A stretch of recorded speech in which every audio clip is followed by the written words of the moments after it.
Please feel free to keep on typing away. We're so happy you're here with us today, either live or listening to this as a recording. We're just having some really informal conversations.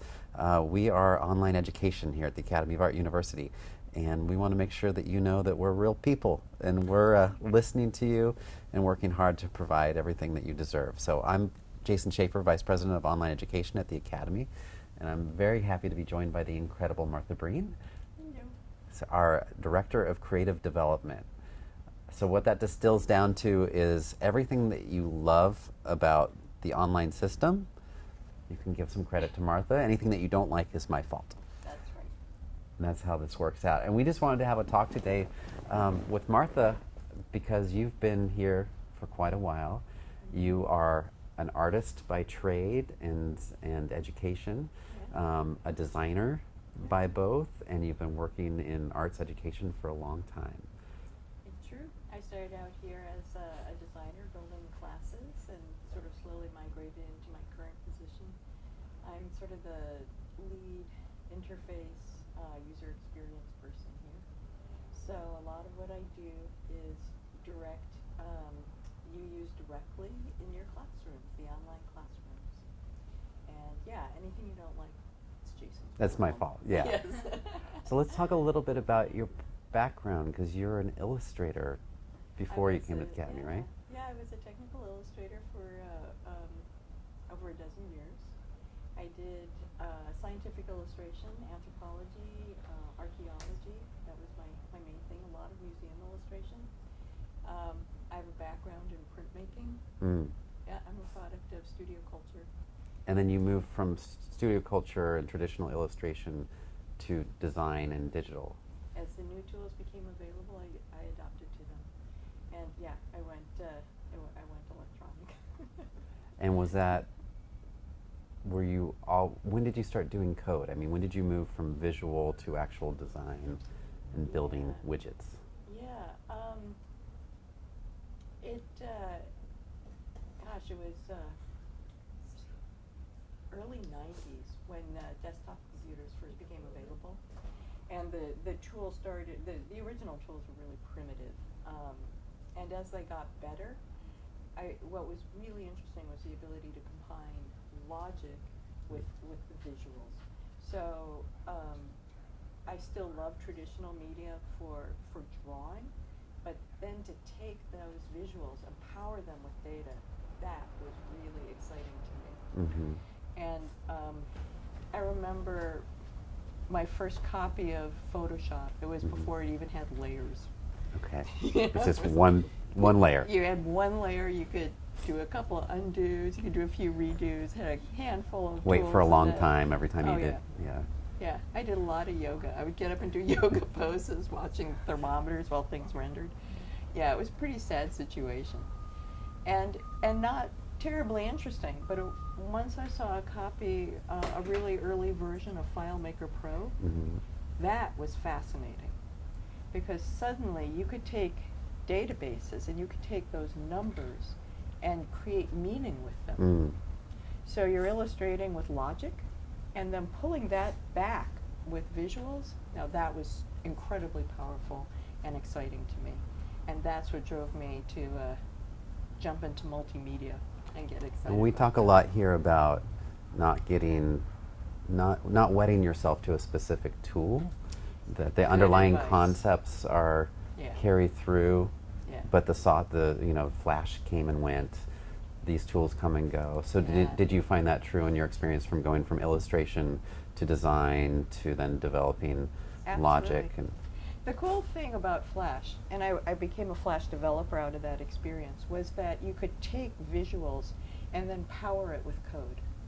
And it was a very simple interface. The coding side was actually really easy to learn, because part of being an illustrator is learning to think logically.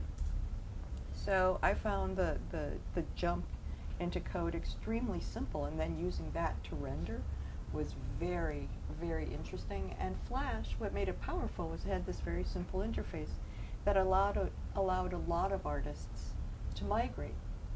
Personally, I think a fine art education is the perfect background for technical evolution, because um, when you train as a fine artist, you're trained to think through all the issues.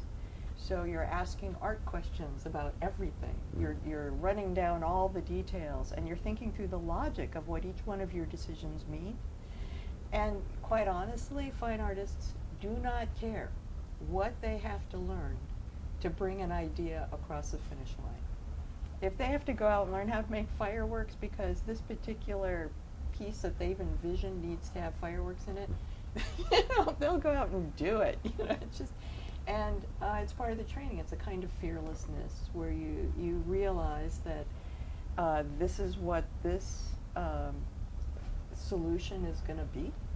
You're able to track that down, and whatever you need to have to create that solution, you will go out and find. So that's a great segue for how we're here. Exactly. Which, moving into art education online, when we first started doing it, Yeah. we were mocked a lot. There was a Yes, lot of we were. skepticism.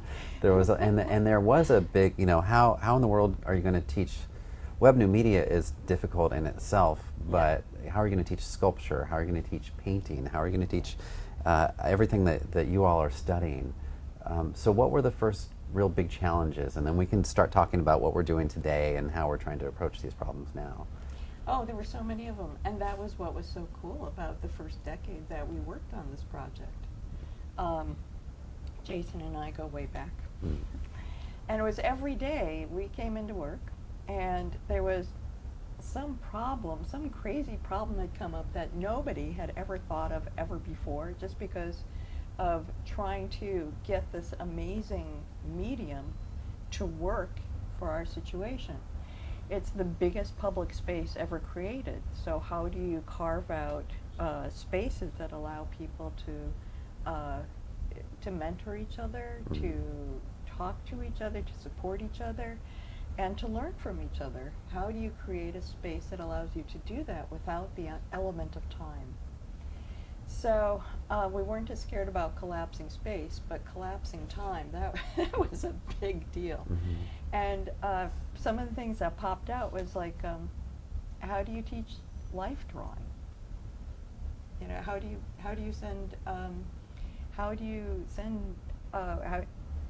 you draw nudes online? In 3 dimensions. There's so many problems with that, because a lot of what life drawing is about it's about training your eye to see proportion and to see space. So you're dealing with not just the form of the body, but the space around the body and the way the body inhabits space. This is the foundation for how we understand proportions. So if you're designing a bowl that has to sit in your hands, part of what you're looking at, what feels right and what is proportional, is based on how hands work, and you understand that by drawing them.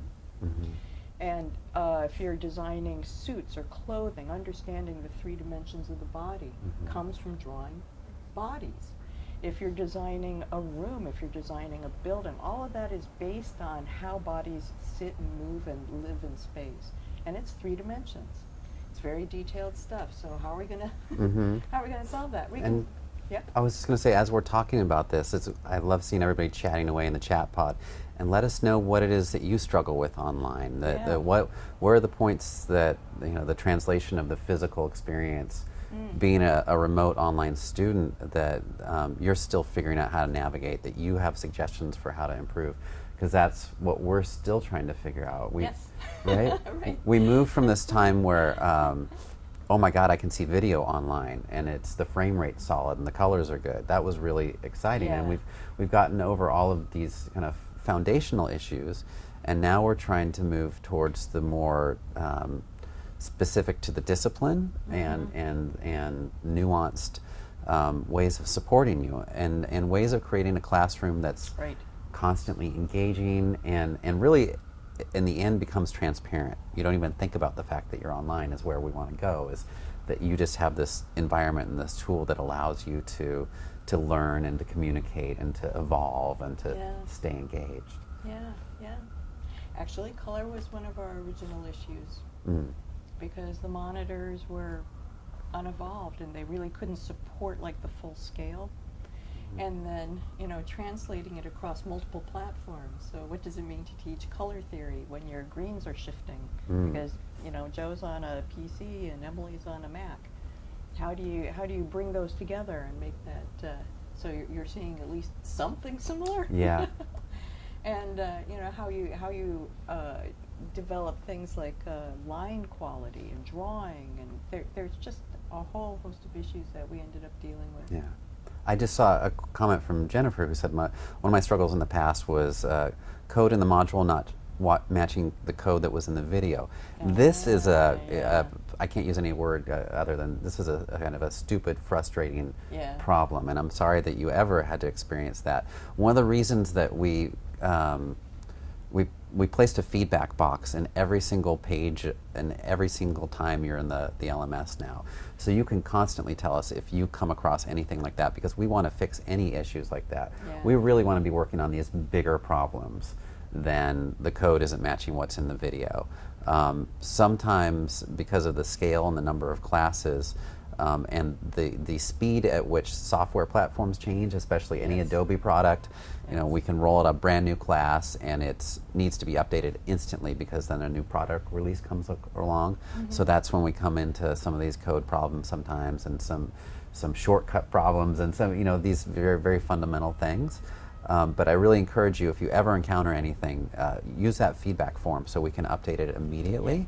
That's an editorial problem. That's an editorial problem, and we have a great team of editors that will get on those issues immediately. Yeah, they actually kind of live for this kind of thing. Yeah. So they would jump on that one. Yeah. So yeah. That's great. And I'm also wondering what other. So we've been making a lot of changes to the LMS, the learning management system, is the environment we talk about. Yeah. Especially over the last year, we've really, really tried to take feedback from students and from instructors and let that guide us in what our priorities should be. So I'm wondering how is your experience as an online student, especially if you've been here for more than a year? Are we heading in the right direction? Are you liking the things that you're seeing? And then what else would you like to see? I have some passion projects. I would like to see live communication in the online classes so you can chat and see who's online, some things like that. Yeah. Do you have any passion pet projects that you're hoping to get in? That communication piece is huge for me. Yeah. Yeah, it's live chat, but it's also creating workspaces so that you guys can form your own groups and start collaborating on projects together in real time. I would love to see that. That one is near and dear to my heart. Yeah, me too. Let us know what else you're liking. We've made some changes. Maybe we should talk about why in the last year. We've done things like we have the list view and the grid view, which is a different way of interacting, which is, can you talk a little bit about why you especially moved us in that direction? Yes, that's my fault. Online education, when it first started out, was a very simple thing. You had course content and then a bulletin board over on the side. And everyone thought of that course content as the course. This is an art school, and the artist-teacher relationship is a mentoring one, and you're part of a studio culture. It's about active creation, and as we see it, the studio is the important piece. So what we wanted you to have was the flexibility to support a language-based class that was all about talking and reading, but also have better support for studio courses, which is visual and presentational, and you're communicating about things that you're making, and you're showing things in process, and to support both your process and your progress. So we went with, we also wanted it to be more device agnostic. That's a kind of a buzzword, where it would, the visuals would flow well across multiple screen sizes, multiple devices, touch interfaces, all these different interfaces that are coming out now. So the way we organize it, there are two different ways to look at uh, a classroom. One is a flow of discussion. So somebody says something, someone says something else, and it just keeps rolling. That's a list. But another way to look at it is as almost like bubbles. So you're presenting your work, and people are reacting to it, and they're responding to you, and you should have a place where you can present yourself and show the whole story of what you're doing, and that's the card. That's that grid view. So each one of those creates a space for you to show your work. One of the most important things we did along with that list and grid view was beef up the authoring tools so that you had a richer set of tools to express yourself with. Before we had this awful, it was just, Yeah. it was a rich text editor, just a little box, right? And then we had like little buttons where you could upload files, but you couldn't see what you uploaded. Yeah. And you also couldn't rearrange them with the current authoring tools. You can, once you have all your files up there, you can drag them around and rearrange You can tell your them. story. Yeah. You can submit it and curate how you want your presentation to actually be received. Yeah, yeah. You can use your authoring, that little authoring interface to photograph your work. Mm-hmm. So if you're like in your studio and you want to take a picture at this stage and a picture at that stage, you can do that directly into the classroom. You can also choose which one of those images you want to represent yourself in that grid view. So you can select what's going to be your poster. You can embed things. We did all kinds of stuff. It sounded like Jennifer is in a class that uses code. Well, we also have a code editor in there. So you can actually write code into the window and say, look, I'm having trouble with line 32. What's going on? Because in the past, we would have students try to write code into the window, and then because it's a browser, it would try to execute it, and then we would have the whole classroom would blow up. Yeah. We had some really silly. It's not good when the whole classroom blows up. Not good. Not good. We look bad. So yeah, beefing up that authoring interface is one of the things I'm really proud of. Yeah, let us know how what your experience is like with it. The feedback that we've gotten has been consistently positive, which is great. We also really like criticism. Yeah. We really like it, and maybe we should talk about that a little bit. And this is, as a working professional, this is great advice that you can speak to. Is just that process that we go through all the time, which is starting with an idea and then completely tearing it apart and coming up with a better idea. Absolutely. Yeah. Yeah, you need a rhinoceros hide. Yeah. For your ego, right? But I gotta say, all of our best ideas have been. I mean, well, I shouldn't say all of them, but a lot of our best ideas have been brought to us. So things like now in your class discussion, you see all your attachments, and you click on the attachment, and it opens up below in what we call a push down. That was actually an idea from a student. That was an idea that one of our students brought to us. So before, you would click on it, you'd go off to this other crazy window. It was quite nutty, and your discussion would be strung out over like multiple tabs in your browser. It was really maddening. Now it just opens up right there on the page. You don't lose your place. You have a beautiful enlargement. And that was an idea to have it in a push down like that instead of opening up in a modal window or floating on top or something crazy. Having it just right there below was an idea that came from a student. And what we're doing is we're moving all the markup tools that we currently have in Flash. Flash is dying, so we're pulling them all out of Flash, writing them in HTML5, and putting them in that push-down window with the enlargement. And that wouldn't have been possible if that student hadn't come forward and given us the idea. Another thing you'll see in that authoring interface, when you upload images, you can add captions.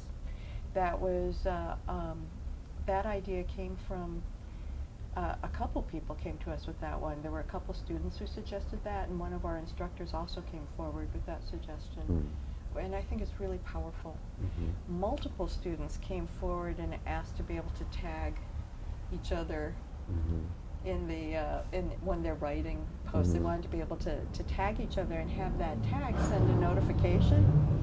That was a student suggestion, and from more than one student. These are all great ideas, and we want. There's them. something to that too, which is so important for us, that we get used to the tools that we're used to. Right. And you being oftentimes younger or in a different world professionally, Yes. there might be different online experiences and tools that you're used to. Yeah. And tagging was at the forefront of a lot of younger students' Yes. experience. Yes. How come I can't tag somebody in my class? Right. And that wasn't on our priority list until we heard that feedback. So again, you can use the Yeah. feedback tab, you can email us. The secret at the Academy is first initial last name at academyart.edu. So you can always email me, Yeah. you can email Martha. Yeah. And we need to hear that. We need to hear the suggestions of what would allow you, what would support you in your class. I love seeing Jennifer said just the simple thing of video allows me to hear tone of voice Yes. and body language, and that's really helpful to me. Yeah. That's great feedback for us. I'm wondering, on the video front, we have a debate, a constant debate between the studio experience is one of patience, because it takes, a studio can be a long chunk of time, and there's a part when you're watching your instructor, your mentor in a studio, where at some point they make a mistake. Yeah. You're in a fashion sewing class and the machine jams up.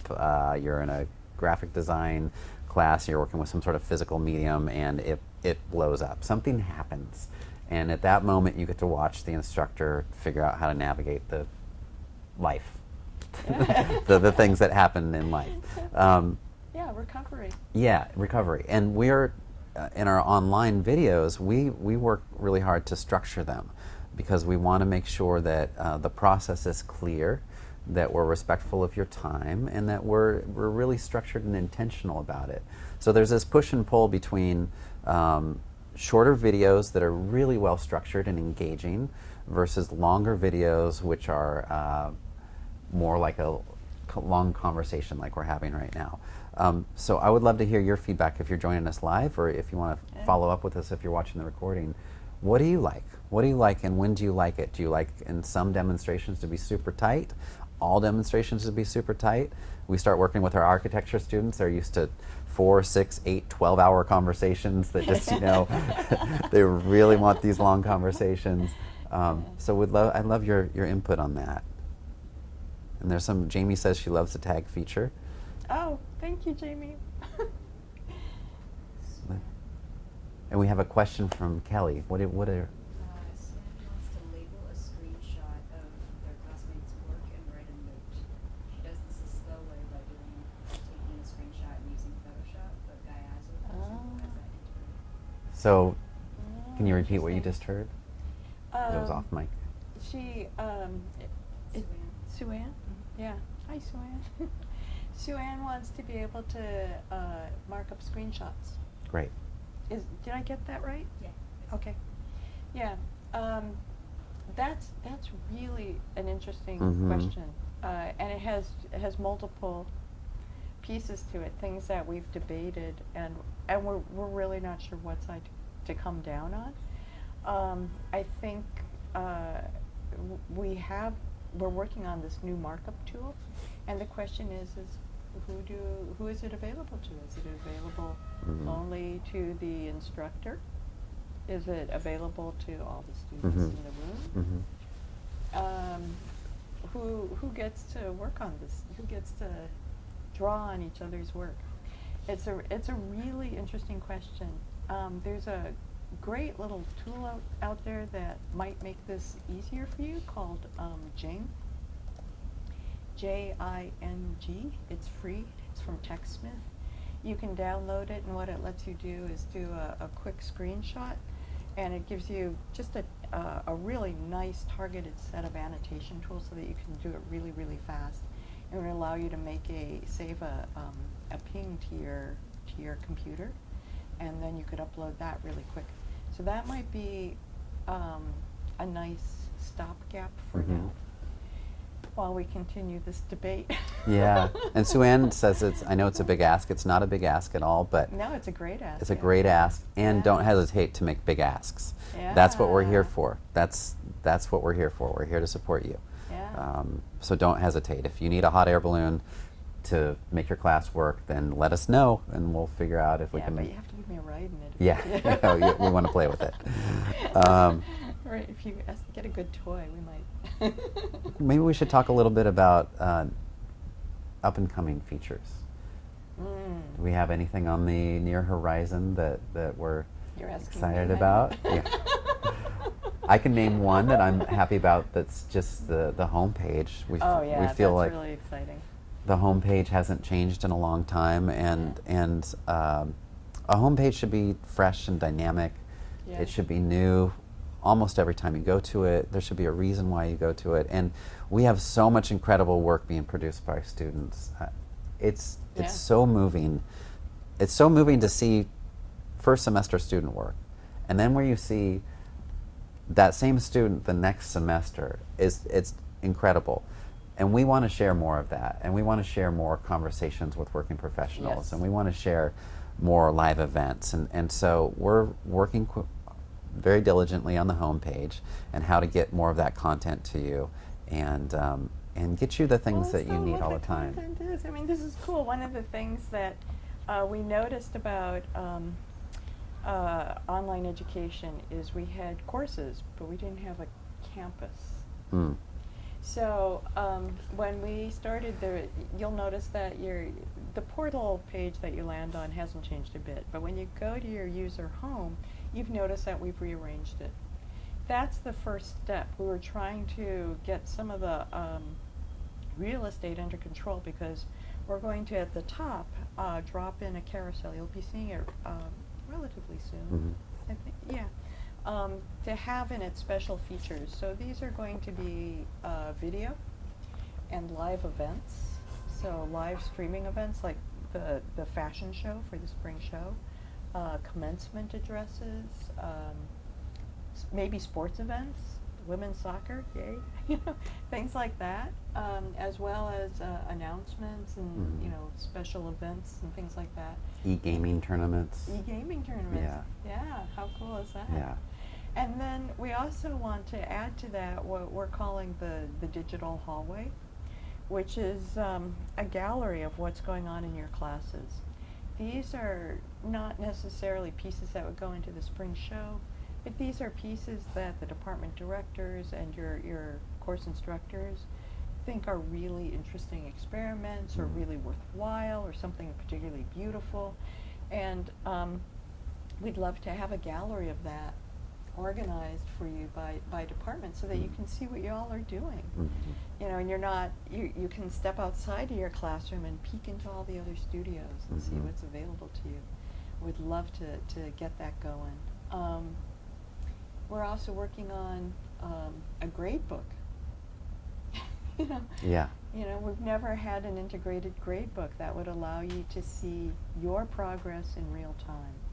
So you would be able to see how the sausage gets made, how your grade is actually being calculated, and how that you're progressing as you move through your semesters. We're also thinking about an annotation tool for video. It's a really important. For some of you, that's not that important. For some of you, that's essential, and we really want to make sure that we can support it. Yeah. Right now, our video player, we've heard this from, from so many animators.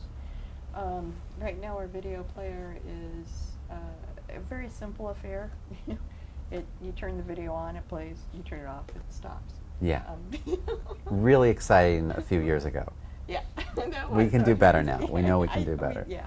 Yeah. We'd love to be able to put together a player that would allow you to move forward frame by frame and backward frame by frame, and stop on a frame, scribble on it, drop a note, write a little something, move forward. Actually do annotation of video.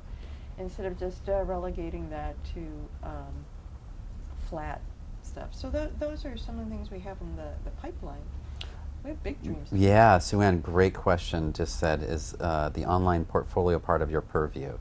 And just so you know, that one of the nice things about being a private university is it's all part of our purview. So if there is something, if you email me and you say we ran out of popcorn at movie night, I'm going to find the person that's in charge of popcorn and track them down, and we'll get you more popcorn. So you can always email us an issue, and we will find the right person for it. And yes, the online portfolio is in our world, and it's something that we can really have an impact on. Sue Ann had said, I'm finding that the lack of editing in the interface is generally a bit clunky compared to other areas. And the portfolio hasn't been touched for a while. That's a really old interface. Well, it's not really, really old, but it's in internet years, it's pretty old. Yeah. And it's like, what, 6 years old now? Yeah, it's pretty old. 5 years, 6. No, I think it's 6 years old. And I think one of the debates was there were so many large players in this portfolio space.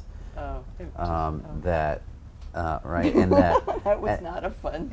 And one of the things that, and this is a really good conversation, this is another reason why I really wanted to have this conversation, is that everybody knows that we are thinking about all of these issues. And just because something isn't manifesting, being produced at the moment, doesn't mean that it's not on our radar and we're not thinking about it.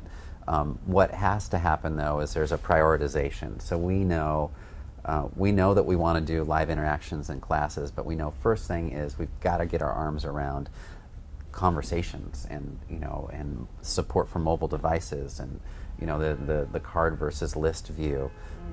So we had to get that stuff done first, but that doesn't mean that we're not working on these other things. So the portfolio is something that we know we need to get to, and the debate's been where does it lie in our priority list, because there are Adobe has a great offering. There's I can't think of the thing, a big visual portfolio. Behance? Yeah. Oh, Behance. Yeah. That folks are using. So, are our students going to be putting their time in developing their portfolio on Behance and other tools? And so we should focus on developing other tools in the LMS, and we would love your feedback on that. If the portfolio tool within the LMS is a high priority for you, we really want to hear that, so we can change the priority. We've thought about a media management interface. In fact, we've been calling it MOM, Management of Media, which if you turn upside down spells wow. But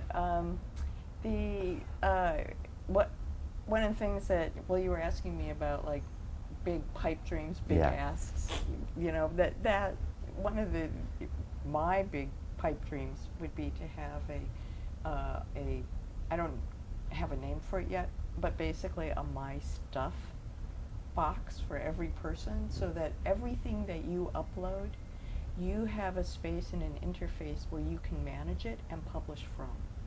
So that you would go in, you would have all of your things, and then you could rearrange them and publish them. So this collection is published as a portfolio. This collection is put into this class. This collection I'm presenting for my final review. I think there's a lot of really interesting things we could do with that. And to see the history and the evolution of the work as well. Yes. See, this is everything I produced my first semester, my second semester, my third semester. What a beautiful thing it would be if your instructor could come in, take a look at all the attachments that you dropped into your class over the semester, and see where you were in Module 1 and see where you were in Module 15, and have it all laid out as a gallery, so they didn't have to hunt and peck for that, but it was all in one space. And how amazing that would be for you to be able to take a look back and see over those last 3 months all that you accomplished and how far you came. That's a great and encouraging thing. Let us know what you think of that. Again, our development and our priorities has to be driven by you and your instructors. Yeah. That's- Otherwise, we might as well go home. Yes. Yeah. We can't just come up with ideas ourselves. We really need to make sure that they're the most important and impactful ones for Yeah. you. Yeah. Let's see. Oh, yeah. Can you log into the portal after you've graduated as an alum? The question was, can you log into the portal as you graduate after as an alum? I'm not quite sure about the portal. I would love to get back to you on that. You still have support as an alum. Yeah. You no longer have access to your course content. You have access to course content, media, and discussions from previous semesters as long as you're enrolled. As far as the portal, what would you like to do as an alum? Are you trying to get access to your portfolio if it was a richer tool? Is that what the question is? Because I'd love to understand. She Yeah. wants to learn about events, maybe attend events. Oh. Okay. on Yeah. Carousel. And they're not on the school site.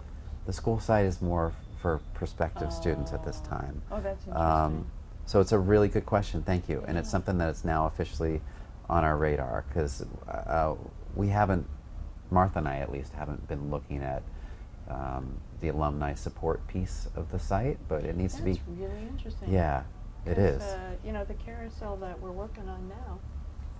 Well, you should have access to it. You should be able to That'd see. be really interesting. Yeah. Yeah.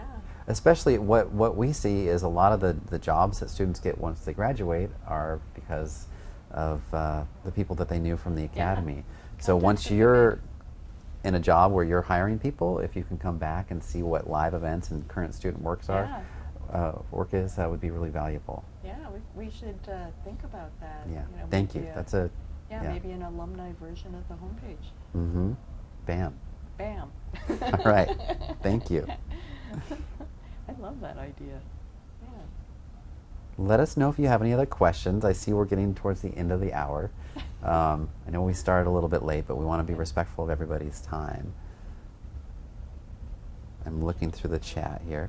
What? Jennifer Keller says she really appreciated your teaching style. She learned so Oh, much. Jennifer's hi. Hi, Jennifer. She was the one who asked about the portal. Oh, okay. Well, makes sense. You've been very good about staying in touch too. That's great. That's really nice. Back when I was teaching, Jennifer took a class. Okay. I taught. Okay. She did really well too. Good job, Jennifer. Let us know if there's anything else you want to know about. I think we've covered a lot of territory. Talked a lot about our process. I'm curious to know, we've been really trying to be better at communication, and when we release features, to let you know that they're coming and how they work. Yeah. I'd love your feedback on if that's apparent to you, if you feel well supported, if you see that the money that you're investing into your education and the input that you're giving us is coming back to you in in the way that we keep evolving and that we're committed to constant improvement. It would be really good to know that that's clear and that the tools that we're releasing are hopefully intuitive to use, but also that we're supporting in how we communicate, how they can be used. And Sued Sen, thank you for having this chat. It's our pleasure. We really like doing these. Yeah. I don't see any more questions coming up. Anything else you'd like to add? I can't really think of anything. All right. Just send us your best ideas. Please, Yeah. day or night, 24/7. Yeah. Fire them off whenever they come to you. Yeah. Doesn't have to be a long thing. It can be 2 sentences like, alumni, I want access after I graduate. Bam, we can run with that. We can absolutely run with a short couple of sentences or a long description with mock-ups, whatever it is you feel like showing us. Yeah. Okay, thank you everyone so much. Have a wonderful weekend.